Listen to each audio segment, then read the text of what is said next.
Abi ko na lang kitang kay. Kitang envelope. Ano? Bukas makatawa, check kay YouTube, kaya kung ito. At yun ay kay YouTube.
Ang pagsulong tungo sa kasanggalan o kabanalan ng Espiritu ay bukas lagi na sa lahat at bawat tao.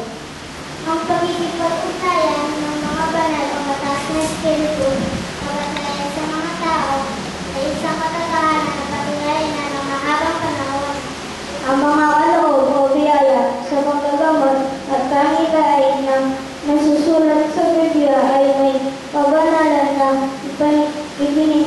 ipinakikilala ng Biblia.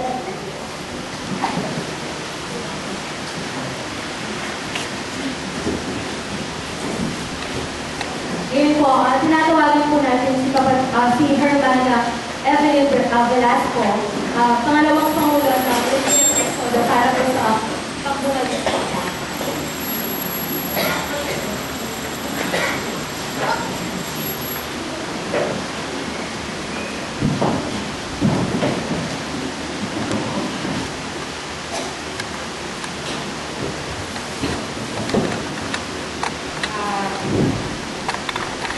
Isang mapayapa at masaganang umaga ang ipinaabot ko sa mga nagpagdalo sa ating lungguyan kung saan pinagdiriwang natin ang ika-59th year anniversary ng ating inang lungguyan, Balen Exodo. Malwalhati ko namin ipinaabot ang malaking pasasalamat sa pakikiisa ninyo sa araw na ito. Minsan, sa mga nakalipas na taon, ang ating lungguyan ay nagkaroon ng panaginip o visyon. Nasa kasalukuyan ay naisakatuparan sa pamamagitan ng marugdog na pagtatrabaho at pagpupursige ng ating mga kapatid. Sangkap ng mga sikreto ay ang pagkakaisa, pagsasama-sama, pagtutulong-tulungan at pagsasagawa ng iba't ibang adhikain at kaalaman upang maging susi sa pag-unlad ng Mother Center. Sa panahon ito, kung inyong makikita ang ating projection 2020, mayroon tayong Bangko Savings Bank o Alcansya, mag-umpisa sa ilaw ng tahanan hanggang sa mga batang munti. Ito ay isang simbolo kung paano natin mapapalago ang ating pondo para sa bagong proyekto na magpapasulong ng kaalaman na magagamit sa susunod na henerasyon. Ang programa natin sa araw na ito ay first time pong idinaos ng umaga from 8 a.m. to 12 noon. At sa hapon po ay socialization. Hindi naman po ibig sabihin na hindi kayo nabigyan ng oras ay hindi na ninyo naganap ang inyong tungkulin. Ang mahalaga po ay ang presensya ng bawat isa, pagkus ang pagkakaisa, pagmamahalan, pagmamalasakit, ang siyang tunay na diwa ng ating pagkakapatiran sa unyon. Again po, sa mga kapatid natin, wini-welcome po kayo sa ika-59th year anniversary ng ating inang lunduyan, Balen Exodo. Maghari nawa ang kapayapaan at mabuhay tayong lahat. Salamat po.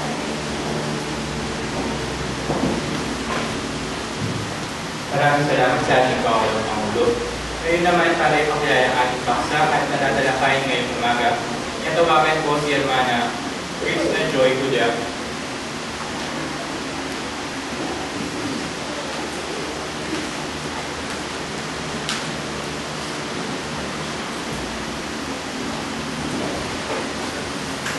Nais ko po ipabatid sa inyo ang isang mapagpalang umaga. Ang paksa po natin tatalakayin ngayong araw na ito ay ang bagong buhay hingil sa kaloob ng Espiritu ng Paganalan. Mababasa po ito sa sulat ni Pablo sa mga taga-Roma, Kabanata 8, mula sa unang talata hanggang sa 17. Ito po ang nakasulat. Ngayon ay wala ng anumang hatol sa mga na kay Kristo Jesus, sapagkat ang kautusan ng Espiritu ng buhay na kay Kristo Jesus ay pinalaya ako sa kautusan ng kasalanan at ng kamatayan.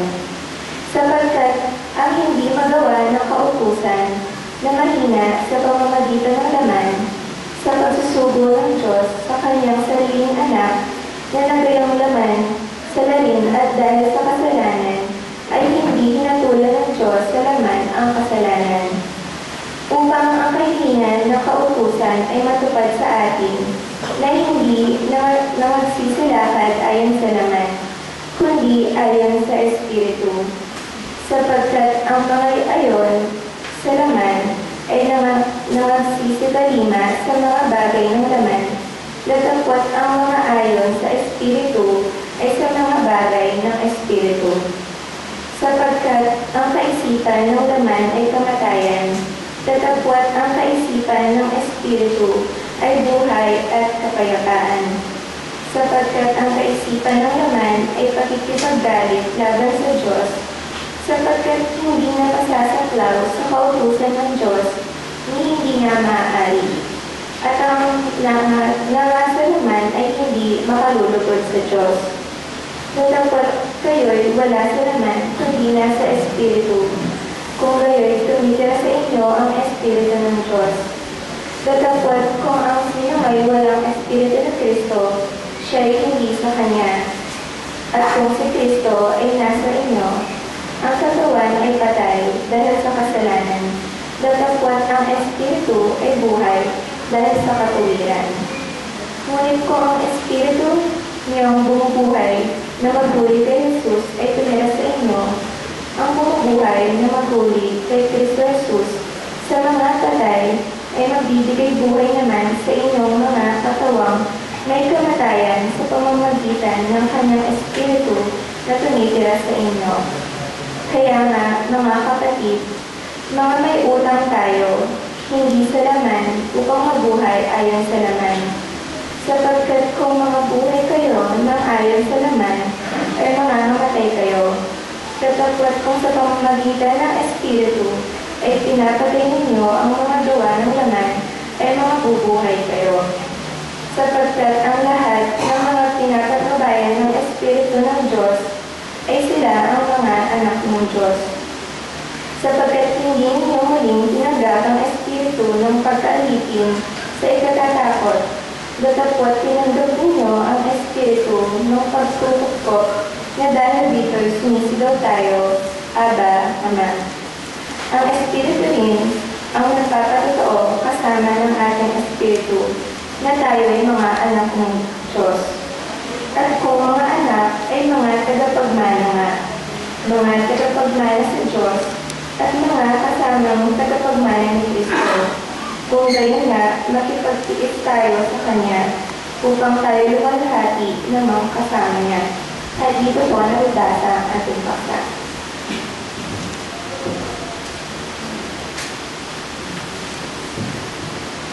Pinili ko po ang inyong cooperation para po sa pananahimik. Pag-i-off na lamang po ang inyong mga cellphone or pag-i-silent na lamang po. Dahil po dadaan na po tayo sa masayang bahagi ng ating programa, ang abot-sabi ng talentayan. Tinatawagan ko po si Herman Susan Sarmiento para po official video ng Bunduyang Kasama.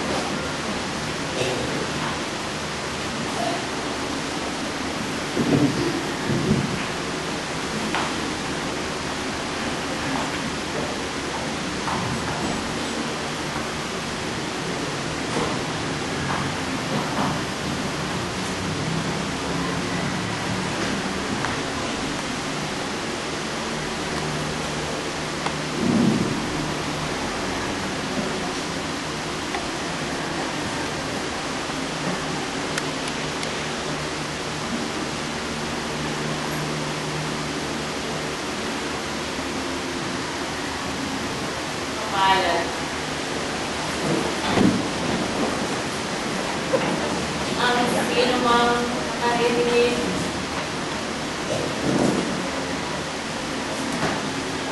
ng mga salita ng pagkatulaya at lalong makalat.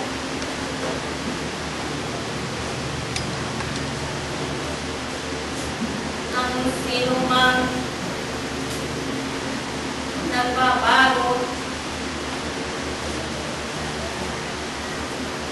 at gumagawa ng mga kabutihan sapagkat tatanggapin ninyo ang kapayapaan at kaluwalhatian kaligtasan ng bawat isa.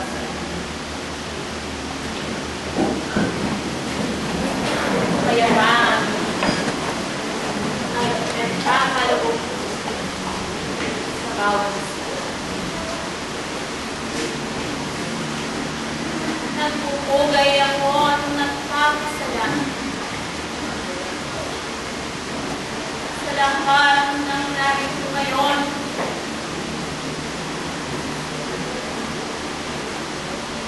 Sa anibersaryo ng Balayang Quezon, naway nakabukas ang inyong mga puso at kaisipan upang lalo may tanim sa inyong mga puso ang mga salita ng Diyos.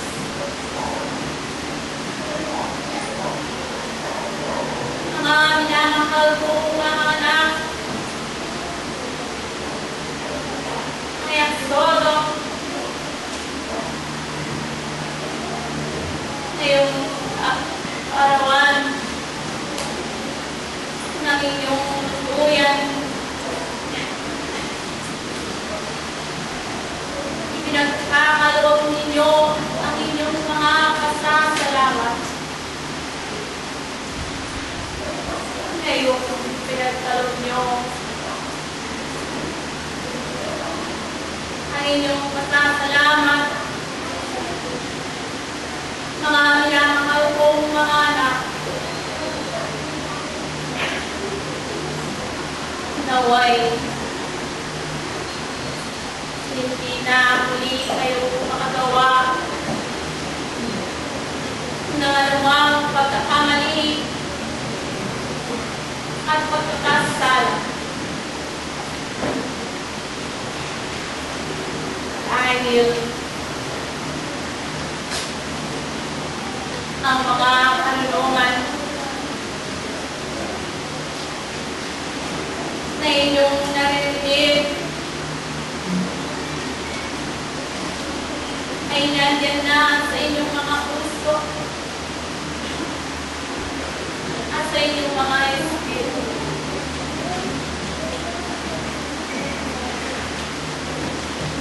At sa lahat ng narinig ko ngayong umaga, nagpupugay ako at nagpapasalamat. At kayo'y nakadalos sa umaga nito. Lahat ng karunungan na inyong maririnig ay manatili sa inyong mga puso at inyong mga kaisipan nang sa gayon ito'y maging lakas ninyo sa mga araw-araw ninyong pagbuhay. Ngayong araw nito, ngayong